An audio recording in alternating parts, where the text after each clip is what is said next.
na nakojoa sana. Nikamwambia basi mtoto utakuwa ni sukari.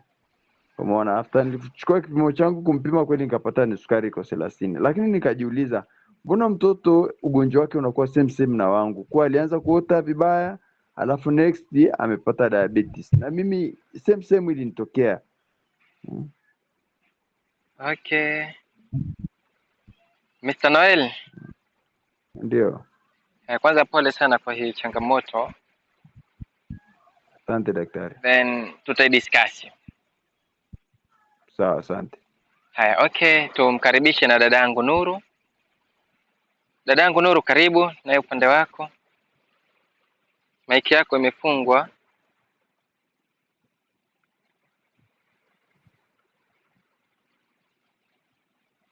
Dadangu Nuru, maiki umefunga, fungua maiki. Iguse. Then sisi ukiongea huku tutakusikia. Haya, dada, tukimwacha dada yetu Nuru anahangaika kufungua mic, tumkaribishe Lucas. Mr. Lucas, karibu. Asante. Habari za leo? Nzuri, habari za kwako? Salama tu. Karibu Mr. Lucas. Mimi kwenye hizi imani kwa bahati mbaya sijakumbana nazo, na kwa ujumla ni kwamba ilitokea tu miaka ya nyuma hiyo, kwenye mwaka 2000 ilitokea tu, lakini sio kwamba nilikuwa napata ndoto au sijui vipi. Hapana, ilitokea tu, naona nakunywa maji sana, alafu nakojoa sana na hivi basi, kwenda kucheki wakasema nina typhoid. Nilikuwa Singida wakati huo. Hawakuwa Okay. na vipimo vizuri, au daktari hakuweza kufikiria haraka kwamba inaweza kuwa ni sukari. Kwa hiyo walivyoona na dhoofu, wakaona hii itakuwa typhoid. Nikameza dawa za typhoid, haikusaidia. Wakaamua kunichoma typhoid, lakini ya kwenye wanaita nini, intravenous. Wakanichoma sindano, wakanitundikia drip ya typhoid, nayo haikusaidia. Basi kwa bahati daktari mmoja akasema no, hebu tumcheki sukari, ndio wakakutana na sukari. Basi kuanzia wakati huo wamenitibutibu, ikawa sasa ni ule utaratibu wa, unajua hospitali sana sana unapewa tu vidonge na kuambiwa pima kila baada ya muda fulani, pima asubuhi na jioni, na masaa mawili baada ya kula, ile asubuhi fasting na ile nyingine ambayo wanaita random. Tangu mwaka 2000 mpaka 2020 nikaona this is just too much. Nilikuwa napata labda kidonge kimoja mara moja, unakuta daktari anaona bora iwe 2 mara 2. Sasa nikaona kama vidonge vinaongezwa, hii ni shida. Basi kwenye kusoma kwenye mitandao hii nikakumbana na maelekezo fulani kwamba tatizo ni wanga.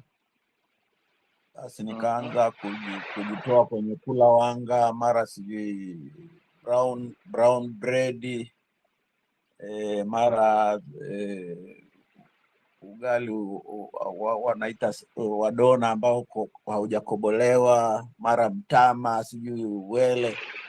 Yote hiyo nikaona inanisumbua. Sasa hivi huwezi kuamini, situmii dawa za hospitali, nina balance kwa chakula tu. Nakula mboga, maparachichi ndio matunda yangu, na nikipima iko kwenye 7.5, wakati mwingine 8 hivyo. Sasa ndio hali nilionayo sasa. Natamani nipate formula nzuri zaidi ambayo itaniwezesha nirudi kwenye hali ya kawaida. Naamini kwa kutumia sana wanga, kwa maana ya kufuata sasa utaratibu naoweza kuelekezwa na system ya sasa hivi ambayo inapiga vita haya madawa ya metformin manini ambayo yanachosha hata figo. Kwa hiyo niko kwenye mazingira ya namna hiyo. Asante kakangu Mr. Lucas, na nikupe hongera kwa jitihada mwenyewe uliochukua mpaka ukafikia hatua hiyo. na Ndio, ndio, nikuhakikishia kuwa uko sehemu sahihi. Unalotakiwa ndio, ndio. kufanya ni kufuata maelekezo yote tunaelekeza katika grupu, na jambo Ndio, ndio. zuri zaidi, usiache live hata moja, usikubali live ukupite. Kila siku hudhuria Oh, live, kwa maana kila siku utaendelea kujifunza biidhnillah. amina, amina, amina. Okay, asante. Nadhani muda dada yangu Nuru, karibu Nuru. Nuru ulofungua mic, wanasema kuna Nuru wawili naona. Karibu, kuna Aha, Nuru Mbaga na asante. Nuru Mwinyi. Karibu dada yangu Nuru Mbaga. Asante, ninashukuru. Mimi ni Muislamu, Okay, lakini moja kwa moja naweza tu kusema kilichonipelekea mimi kupata sukari ni vyakula. Niwe tu mkweli, vyakula vyangu vilikuwa ni vibovu, na mwaka jana kwenye mwezi wa 6 wa 7 ndio nimegundulika nina sukari. Lakini ninaamini kabisa ni ulaji wa vyakula, kwa sababu kazi yangu kubwa ilikuwa ni mama ntilie. Muda mwingi nilikuwa soda za baridi, kutu anaweza kunywa soda hata 5 kulingana na kazi ile ya moto. Kwa hiyo ninaamini ni vyakula ndio vilinipelekea hapa, lakini mwaka jana hiyo naona tu mwili unachoka na kojoa kwenda kupima, ndio nikakutwa nina hiyo sukari, ilikuwa 19. Hangaika dawa hizi za mitishamba mara hivi, unajua tena mambo ya mtaani. Lakini nashukuru nikaenda na hospitali mara ya kwanza, ya pili, bado iko 19, wakanianzisha dawa. Nashukuru nilivyoona hili grupu, tangu nimeingia kwenye hili grupu nina kama miezi 5 6. Kiukweli ninashukuru, nimefuata ratiba ya vyakula vile, sukari yangu imeenda mpaka inashuka 5, inashuka 4, 5, 4, 6. Upande wa dawa nilikuwa na meza asubuhi na jioni, lakini baadaye nikaanza kumeza tu jioni, baada ya kuingia kwenye ile group. Jioni nikameza, baadaye nikaanza kumeza kutwa na vusha mpaka hii leo naweza kukaa kwa wiki na meza tu mara 2. Nashukuru Mungu kwa kweli, nashukuru ile grupu, naendelea vizuri, lakini nafikiri mimi ni ulaji tu mbovu. Hongera sana dada yangu Nuru kwa kufuata maelekezo yote tunaelekezana katika group mpaka umefikia hatua hiyo, na hope utaacha Ndiyo, dawa na utafanikiwa kupona kisukari. asante, nakushukuru sana dokta, na Mungu aendelee kuwaweka wewe pamoja na wengine. Amina rabbil alamin. Kupona kupitia nyie. Amina rabbil alamin. Asante dada yangu Nuru. Haya, muda kusema kweli unatuacha mkono, na kaka yetu Mr. Noel kaika kama swali lake hapa, ama jambo ambalo ana adabu yani tunasema ana misunderstanding katika kichwa chake, na anataka kuelewa hili, na sisi tumeweka mezani mada 2, lakini kutokana na muda hautoshi, upo uwezekano kwa uwezo wa Mwenyezi Mungu tukaja kuziongelea kesho kiundani zaidi, ila kwa kaka yetu lazima hii double standard lazima tumweke sawa, ili ajue haswa ilikuwaje mpaka ikawa hivi. Kwanza, yoyote mwenye idea kuhusu suala la Mr. Noel, tafadhali anyoshe mkono au atuelezee ye ana idea gani. Mr. Noel kabla hajagundulikana na sukari alianza kwanza kuota ndoto mbaya ikiwemo kufukuzwa na nyoka na ndoto nyingine hizo, lakini baada ya visomo kuendelea kuwa vingi ama maombi kuwa mingi, kwanza katika nyumba za ibada, mpaka watu wake wa ibada wakaenda nyumbani wakamfanyia dua, wakamfanyia maombi, at the end hali imetulia kwa mujibu wa maelezo yake, lakini baada ya wiki ndo akagundulikana ana kisukari. Hilo yeye wala halikumshtua, lakini double standard imekuja baada ya kuwa na mwanawe kapita nyayo zile zile, kaanza kuota ndoto mbaya, tafrani, maombi nini, at the end alipotulia akaja kugundulikana na yeye ana sukari kama ile ambayo ameipata mzazi wake Mr. Noel. Hili linafanya limuumize kichwa na limkoseshe raha. na vile vile hili linamfanya asijue kuwa haya ni maradhi, ni Waswahili ama ni maradhi. Kwa maana hiyo, ikiwa una imani mbili ama kuna double standard, hujui kama tewapi. Hata Waswahili wanasema mpanda farasi wawili huchanika msamba, hafiki haraka ila huchanika msamba. Mwenye idea hili tafadhali atuelekeze, tumpe nafasi ili tujipate idea tofauti. Mwenye idea ya jambo hili? Kama hakuna mwenye idea ya hili jambo, Mr. Noel, nitalijibu hili swali ama nitakuweka sawa kadri. Dr. Abu, karibu. Good. Dr. Abu, karibu.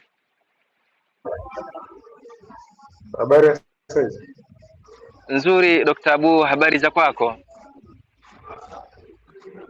Salama, habari ya kazi? Alhamdulillah, kazi zinaendelea vizuri sana. Na wewe za majukumu? Njema tu. Karibu Dr. Abu. Kwanza hili nilikuwa nataka niulize siku nyingi, hasa ile intake iliyopita ile, nadhani wangenijibu vizuri. Ile intake ile akina Natu, akina nani yule? Kina Natu, kuna Bakash. Bakash. Yes. Nilikuwa nataka Angela hizo la kina delay. Yes.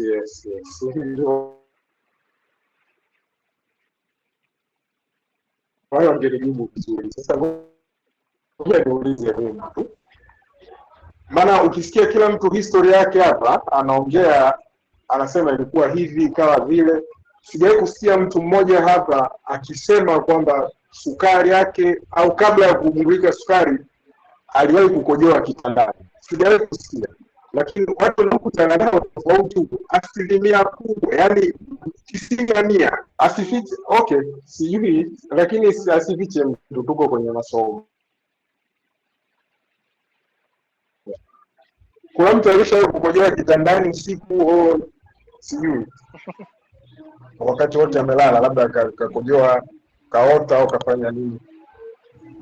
Mimi nimeshawahi.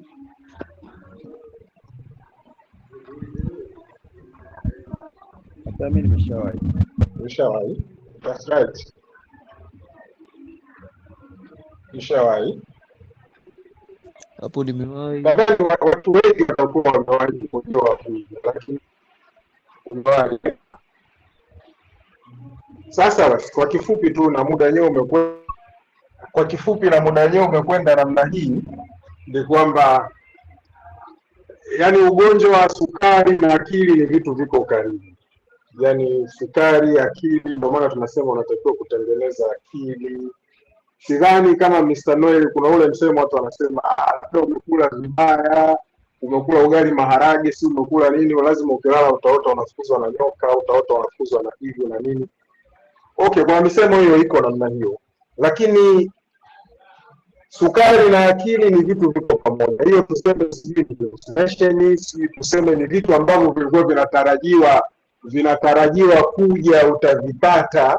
Kwa hiyo vinatokea kule kwetu Iringa wanasema mbonela mitu. Yaani vitu ambavyo unavitabiria vitakuja kutokea. Sasa hayo mazonge ya kwamba unaota mara hiki, unaota mara kile, ikaja ikatokea hivyo, ni hiyo tu sukari.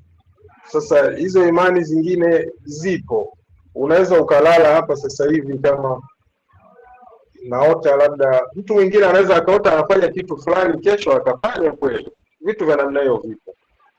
Sasa karibu. Samahani kidogo. Karibu. Asante sana Dr. Abu. Kusema kweli Dr. Abu, kuna maneno amenifilisi. Mr. Noel, unanisikia? Ndio nakusikia. Alivyosema Dr. Abu ndo limokuwa nataka kupita mimi, kuwa hivi sukari ni tunasema ni hormonal control, ni maradhi yanayokontroliwa na homoni, na jambo lolote linalokontroliwa na homoni mara nyingi linaanza katika ubongo. Kuna sehemu ama gland katika ubongo inaitwa hypothalamus. Hiyo ndio inokontroli takriban 80% ya glendi zote zinazozalisha homoni. Tukisema gland ni sehemu ndogo ambayo inazalisha homoni. Mfano, katika mwili wako una pancreas linazalisha homoni, ama tunasema kwa Kiswahili kongosho. Kwa maana ili kongosho lizalishe hii, maana yake kuna sequence of secretion ya homoni tofauti tofauti mpaka ile insulin inazalishwa. Sasa kuna linki baina ya kongosho lako pamoja na ubongo wako. Hivi vitu viwili vipo. Sasa kwanza ni kutoe wasiwasi, hakuna ya jambo lako halijahusiana na ushirikina, kwa sababu hili lilokukuta wewe hivyo watu wengi tayari lishawakuta. Ndio maana watu wengi wanasema mimi sukari yangu ya kurogwa. Kwa sababu gani? Sababu kubwa ni hii. Ukienda katika watu wanaotafsiri ndoto, hata ukiingia YouTube, wanasema ukiota unafukuzwa na nyoka mweusi au ukiota unafukuzwa na nyoka, basi jua huyo sio nyoka, una jini anakuwinda. Ukienda katika wale wanaotafsiri ndoto, sio ukiota hivi na hivi, basi ni hivi. Na katika ndoto ambao ndoto ya mahangaisho, yani mfano kama mwili wako umelala, mwili wako haupo stable kiafya, haupo stable, ama pengine mfano Dr. Abu alivyosema pengine umekula umeshiba, haupo stable, manake ndoto utakazoota ni ndoto za kufukuzwa. Na kiumbe kitakachotumika kukufukuza wewe, aiza mbwa, aiza chui, aiza nyoka, yani ni wale wadudu wakali. Kwa maana mambo mengine hayahusiani sana imani za kishirikina. Mfano kwa sisi Waislamu, sisi Waislamu kama hujaswali swala ya Isha, kwa wale ambao watu wanaswali, kama mtu hajaswali swala Isha, nikisema swala Isha ni ile swala ambayo Waislamu tunaswali usiku saa 2. Mfano sisi hapa kabla tujaanza kufanya live huwa tunaswali, mfano mimi na swali alafu ndo tunafanya live. Sasa ikiwa hujaswali hii swala ya Isha hii na wewe una tabia ya kuswali swala 5, basi amini usiamini, huwezi kulala usiku mzima bila kuota ndoto mbaya. Huwezi. Utaota ama unafukuzwa na nyoka, utaota ama unaanguka katika mahorofa, utaota yani ndoto yoyote mbaya lazima utaota. Then ukishtuka, mfano kama mimi nikishtuka, nasema sijaswali. Direct. Wala siseme misharogwa au kuna jini au hivi like that. Siwezi kusema hivyo. Kubwa nitaoja mimi nimeswali sijaswali. Kwa maana hiyo nimelala na wasiwasi, nimelala sijaswali. Then hatimaye siwezi kulala uzuri siku mzima, nitaamka na baada ya kuamka hata nikiamka saa 6, saa 5, saa 8 nitaenda kuswali alafu nitarudi kulala. Sasa kuna misemo huku nyumbani, Dr. Abu yeye ametumia neno hilo kwa kwao, katumia la Iringa sijui vipi, lakini huku kwetu tuna msemo unaitwa jinamizi. Yani ukilala ukiwa umekula umeshiba, maana yake jinamizi litakuja litakukaba roho. Na nadhani watu wengi hili linawatokea. Umelala, anakuja kama mtu anakuzuia, unataka kunyanyuka huwezi, anakukamata mikono hivi. Nadhani kila mtu hii shamtokea hii. Unataka kunyanyuka, unapiga zogo huwezi, mpaka uko unashtuka, unanyanyuka kidogo alafu unalala tena. Ukilala tena unamuona kile kiumbe kinakuja tena. Yani sisi huku kwetu Zanzibar tunaita ni jinamizi. Na huku kwetu tumezoea ili hili lije uwe umekula umeshiba. Mpaka juzi kati sisi na wenzangu tulikuwa tumekaa tumesema siku hizi hili jinamizi halipo. Mmoja akatoa comment akasema siku hizi hakuna anayeshiba. Watu wanakula tu lakini hakuna anayeshiba, kwa maana hakuna jinamizi. Lakini jinamizi hili kisayansi pia limeelezewa. Sayansi imeeleza vipi kuhusu jinamizi? Ikiwa utalala halafu mishipa ya shingo ikajipinda, ikakuwa haiwezi kusupply vizuri damu katika ubongo, maana yake ubongo wako ukikosa damu ya kutosha, ndio ile hali inakutokea, kwa sababu kuna poor supply of oxygen katika ubongo wako. Ndio unaanza kupata tabu kunyanyuka, alimradi ile position uliyokaa itenguke, damu iweze kuflow vizuri kwenye ubongo, uweze kuishi bila kufa. Mr. Noel, unanifahamu sijui? Nakufahamu, nakusikia vizuri. Turudi katika hilo ni la kweli? Nirudi katika changamoto yako. changamoto yako ulipoanza kuwa na changamoto ya kisukari, kabla hujabainika una kisukari, manake mwili wako ulikuwa na kiwango kikubwa cha sukari ndani ya damu, ambacho kwako wewe is very dangerous. Kingeweza kukusababishia stroke, kingeweza kukusababishia kifo, kingeweza kukusababishia damage of internal organ, yani organ zako za ndani zingeharibika nyingi bila kuwa na habari. Ili mwili ukupe information kuwa sasa haupo salama, ndo umerespond kwa namna hiyo. Ukilala hulali vizuri, kwa sababu kwa nini ulale vizuri? Na ubongo unajaa, yani damu katika ubongo haifiki vizuri kwa sababu damu yako ni nzito. Damu inahitaji oxygen, haipati ubongo unahitaji oxygen, haupati vizuri. Ubongo unahitaji sukari, haipati vizuri, haijifaragui ubongo wako. Na viungo vingine hali kadhalika ni hivyo hivyo. Sasa ili ikupe information kuwa haupo salama, ndo imekuletea respondi hizo. Ukilala huwezi kulala kwa raha, kwa sababu ubongo hau relax, hau enjoy ubongo wakati wa kulala. Unatakiwa ukilala ubongo una switch off 50% ya kazi zake, au zaidi ya 50% tuna switch off katika miili yetu, lakini ubongo unashindwa kuswitch off. Sasa ili kushindwa kuswitch off, ndo unaota sasa unafukuzwa na majoka, unaota unaruka huku, mara punda limekufukuza. Sio kwa sababu ni ugonjwa unasababishwa na issue ya Kiswahili, kwa sababu mwili wako umekosa vitu muhimu vinavyohitajika kila sekunde. Imeleta respond ile ili wewe uweze kutake action. Baya zaidi, ile jambo lilipokuja, wait is okay, umetake action, lakini umetake action sehemu ambayo haikuwa sahihi. Sio kama sio sahihi, lakini haikuwa sahihi kwa changamoto yako, kwa sababu wewe uliamini kuwa jambo hili ni lahusiana na masuala ya kishirikina, ukapewa maombi.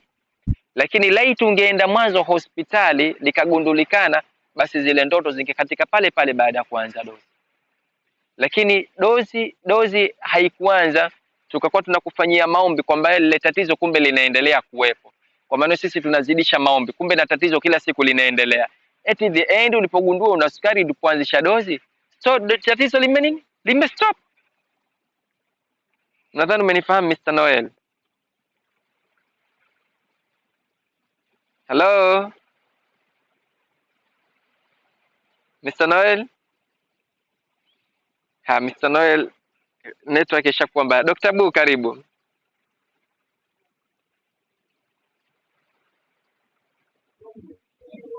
Okay, Mr. Noel ametoka, lakini kwa wengine pia umeongea vizuri sana kwa Dr. Masudi, nilikuwa nafuatilia kwa mbali. Ni kwamba haya matatizo ya kitu kama kuchanganyikiwa kama hallucination. Watu wanasema wewe mlishi kipindi kile cha Popobawa hapa da. Popobawa jamani, huyu Popobawa acha kwenda Masaki kwa watu walionona, kule Oysterbay kwa watu walionona. Popobawa Tandika, sijui Mbagala, sijui wapi huko.